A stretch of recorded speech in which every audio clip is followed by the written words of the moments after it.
আজ বানাবো মুসুর ডালের পাতুরি হাতে মাখা।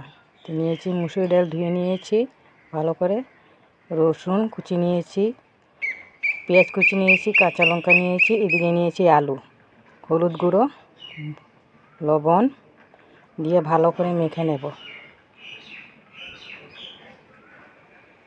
এদিকে দিয়েছি কড়ার তেল, শুকনো লঙ্কা, কালি জিরা দিয়ে ভালো করে ভেজে নেব। যখন ভালো করে ভেজা হয়ে যাবে, যখন দেখবেন ডালটা ফেটে যাচ্ছে, তখন দিয়ে দেবো জল। জলটা দিয়ে দিলাম, ঢেকে রাখবো। এদিকে রুটি বানালাম,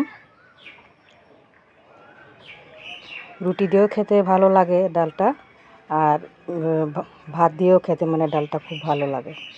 আপনারা বাড়িতে বানিয়ে দেখতে পারেন। এই দেখেন, আজকে আমি রুটি দিয়ে বানালাম, রুটি, ডাল।